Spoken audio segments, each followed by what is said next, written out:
Bill Gates owns more land than all of the entire city of New York. Jeff Bezos' land is double the amount, clocking in at 420,000 acres. John Malone, the largest private landowner in America, owns 2.2 million acres all by himself, a landmass slightly smaller than the island of Puerto Rico.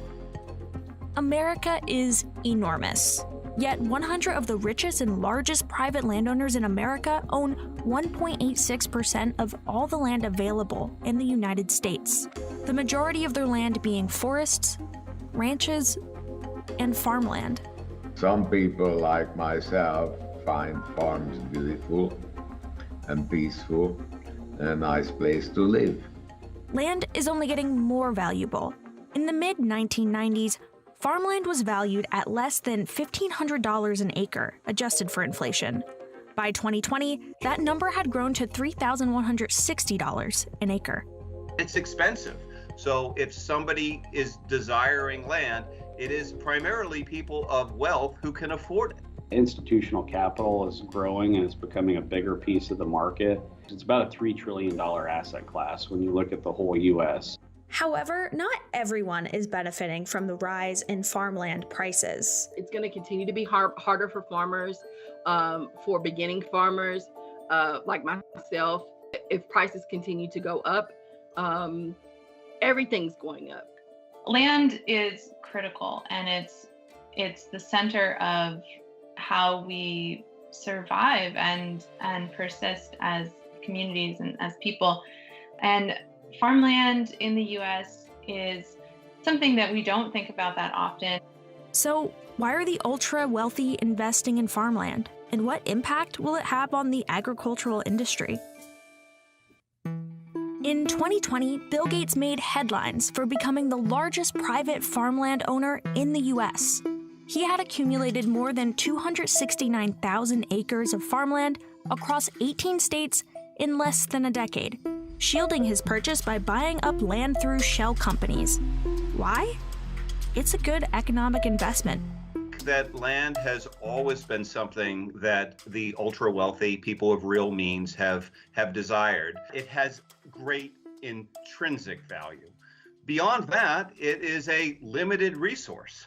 They're not creating any more of it, and in fact, quite the opposite. We lose farmland all the time.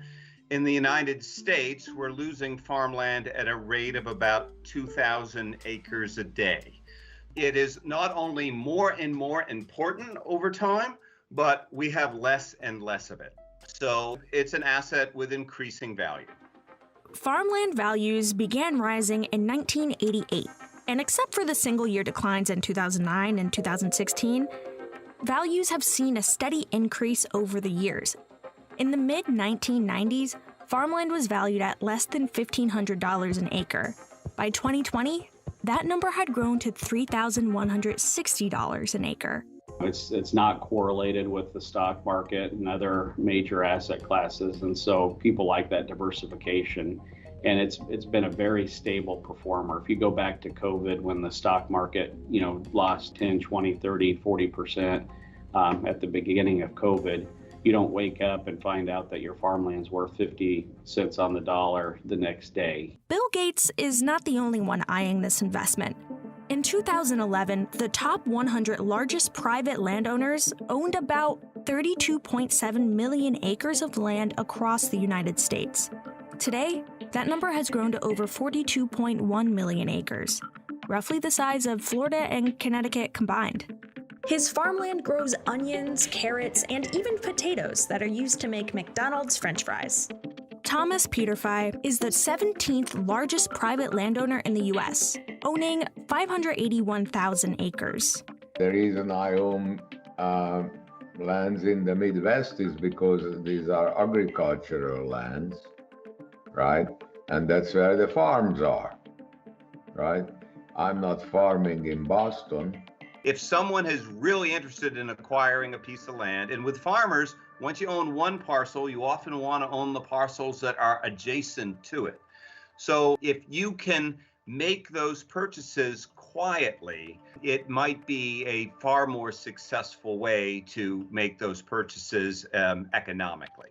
They were not one large transaction, there were several smaller pieces, and they were usually purchased at auction.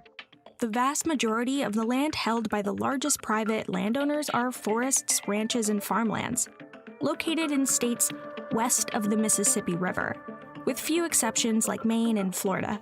When we think about farmland, we think about the Midwest being, the most fertile, most valuable farmland in the world. And I liken it to being the Manhattan of farmland when you look at Iowa, Illinois, those types of regions.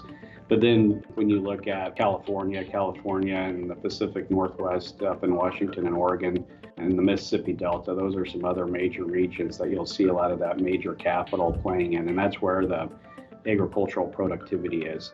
Today, the U.S. Department of Agriculture estimates that 30% of all farmland is owned by landlords who don't farm themselves.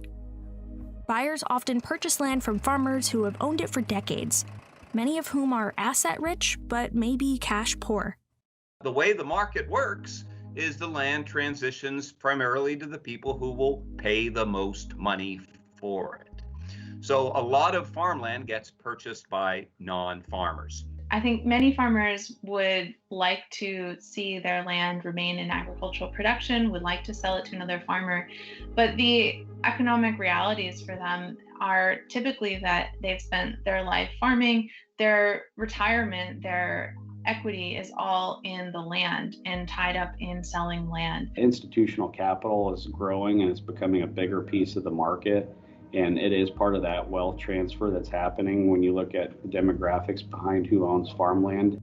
A profit can also be made by utilizing the land in numerous ways. Approximately 39% of the 911 million acres of farmland across the U.S. is rented out to farmers.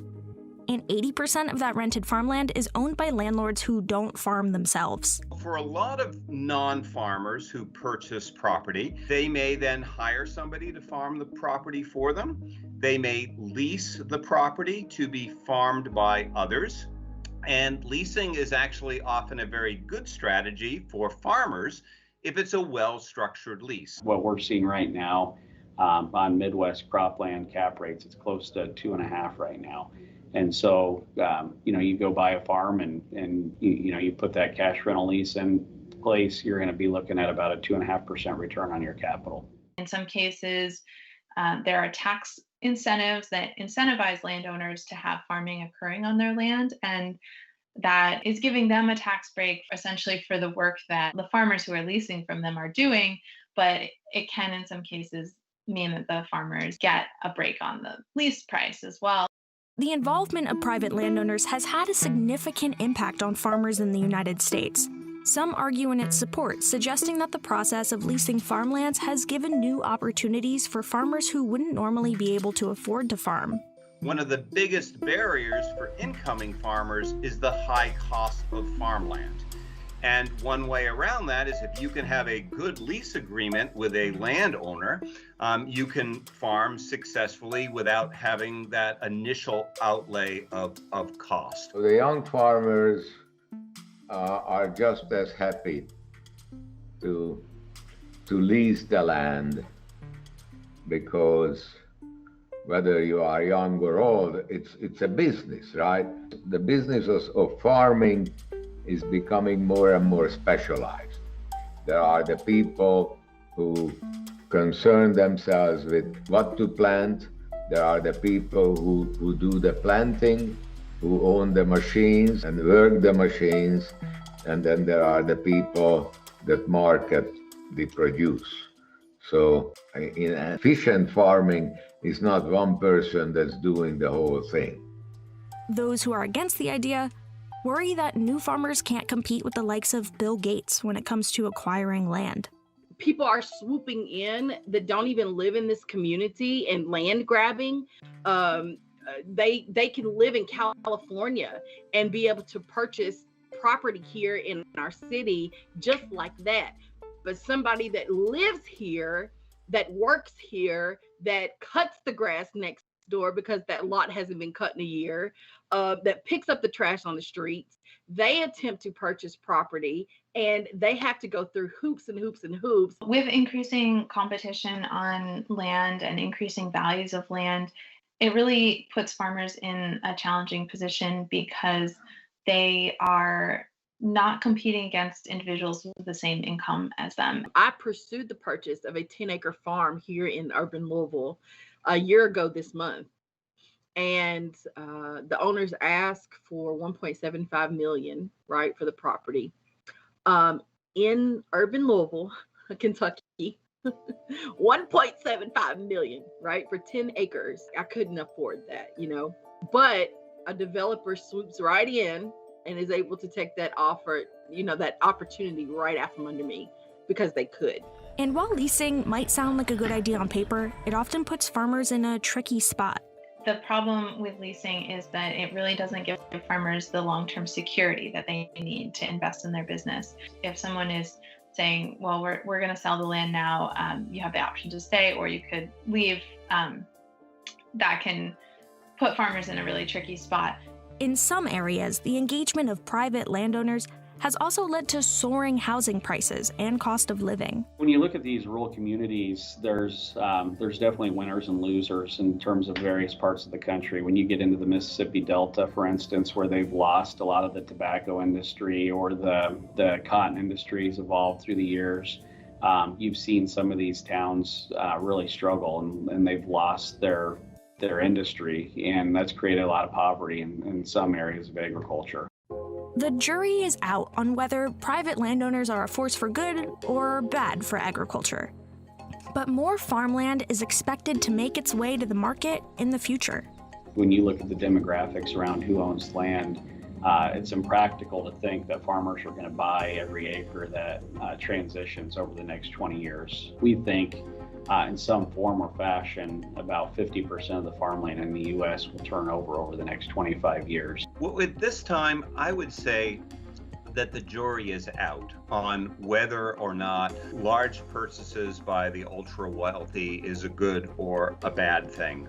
But I honestly do believe that having large land owners with the ability to look long-term at the land and do what's right by the land and maybe be in a position to, say, lease the land to incoming farmers at affordable rates, that could all be positive.